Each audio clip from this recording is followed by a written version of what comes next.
노동법 실무 최신 판례 분석에 따른 근로자성 판단 기준 정리. 중앙경제 이슈앤리포트 2016년 11월 30일자 내용입니다. 1. 작성 배경. 산업 현장에서 고용 형태가 다양화되고 간접 고용이 늘어나면서 근로기준법상의 근로자인지 아닌지가 중요한 문제로 대두되고 있습니다.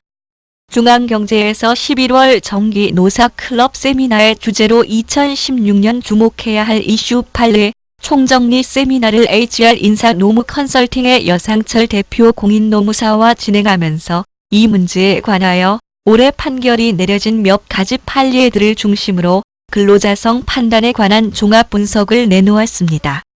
이번에는 그 세미나 자료를 중심으로 근로자성 판단에 관하여 정리해 보았습니다. 2. 채권추심원의 근로자성. 대법원 2016년 4월 15일 선고 2015-252-891 판결. 사건의 쟁점. 이 사건의 주요 쟁점은 회사와 채권추심원 사이에 이루어진 계약이 채권추심 위임 업무 수행 계약이란 위임의 형식을 취했다 하더라도 그 실질에 있어 사용 종속적인 관계에 있는지 여부임. 즉, 사용자의 지휘, 명령에 따라 근로를 제공하는 관계인지 여부가 관건임. 분석. 채권추심원의 근로자성 판단은 수년 전부터 다툼이 계속되어 왔음.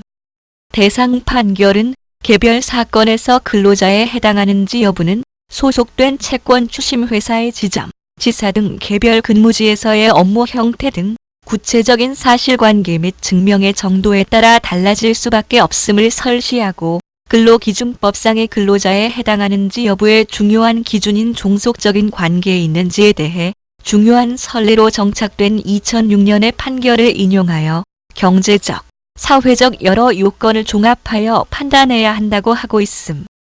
그동안 근로자성 판단에 대한 다툼 속에서 형식적인 근로자성 지표를 제거함으로써 근로자성을 배제할 수 있는지에 대해서도 판단의 대상이 되었지만 실질적인 업무 형태 등 실질적인 관계에서의 사용 종속 여부가 핵심적인 판단 기준이 되고 있음. 2. 야쿠르트 위탁 판매원의 근로자성. 대법원 2016년 8월 24일 선고 2015-253-986 판결. 사건의 쟁점. 이 사건의 주요 쟁점도 야쿠르트와 위탁 판매원이 체결한 위탁 계약이 그 실질에 있어 사용 종속적인 관계에 있는지 여부임. 즉, 사용자의 지휘, 명령에 따라 근로를 제공하는지 여부가 관건이다. 분석. 1심 판결과 이를 인용한 원심과 대상 판결 모두 근로기준법상의 근로자에 해당하는지 여부는 계약의 형식보다 그 실질에 있어 근로자가 임금을 목적으로 종속적인 관계에서 사용자에게 근로를 제공하였는지 여부에 따라 판단하여야 하고 종속적인 관계에 있는지 여부는 기존 대법원 판례를 인용하여 경제적, 사회적 여러 조건을 종합하여 판단해야 한다고 설시하고 있음. 1심 판결은 여러 여건을 종합하여 판단해야 하다고 설시하면서 본 사건에 대해 하나하나의 사실에 대해 구체적으로 사용 종속 여부를 판단하고 있고 이와 유사한 근로 형태가 현실 노동시장에서 많이 이루어지고 있는 점을 감안할 때 향후 유사 사례에서 참고할 점이 많다고 하겠음. 3. 학원 강사의 근로자성. 대법원 2015년 9월 10일 선고 2015-856 판결. 사건의 쟁점. 본 사건은 형사사건으로 공공입시학원의 강사인 H와 J가 근로기준법상 근로자에 해당하는지 여부가 쟁점이며 탐구 영역 강사들에 대하여 공공입시학원이 그 실질에 있어 상당한 지휘, 감독을 하였는지가 판단의 관건임. 분석. 원심도 여러 가지 사정들을 종합하여 판단하였음. 학원 강사의 속성이라고 할 수 있는 사항들에 대해서 근로자성 여부를 판단하면서 근로자성 판단의 부정적 요소로 평가될 수 있는 부분에 대해 최근 시간제 근로자에게 일반적으로 나타나는 현상이나 속성으로 볼 수 있다고 판단한 점은 주목해야 할 부분이라고 생각됨. 나아가 기존 대법원 판례와 동일하게 이러한 점들은 사용자가 경제적으로 우월한 지위에서 사실상 임의로 정할 수 있는 사정들에 불과한 점이라고 설시하고 있음. 4. 종합 의견. 근로자성 여부에 대한 판단 기준을 보다 유연화하고 확대하였음.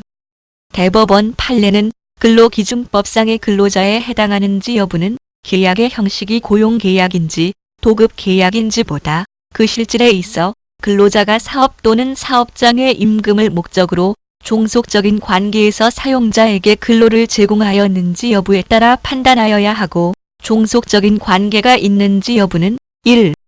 업무 내용을 사용자가 정하고 취업 규칙 또는 복무 규정, 인사 규정 등의 적용을 받으며 업무 수행 과정에서 사용자가 상당한 지휘, 감독을 하는지.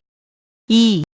사용자가 근무 시간과 근무 장소를 지정하고 근로자가 이에 구속을 받는지. 3. 노무 제공자가 스스로 비품, 원자재나 작업 도구 등을 소유하거나 제3자를 고용하여 업무를 대행케 하는 등 독립하여 자신의 계산으로 사업을 영위할 수 있는지. 4. 노무 제공을 통한 이윤의 창출과 손실의 초래 등 위험을 스스로 안고 있는지. 5.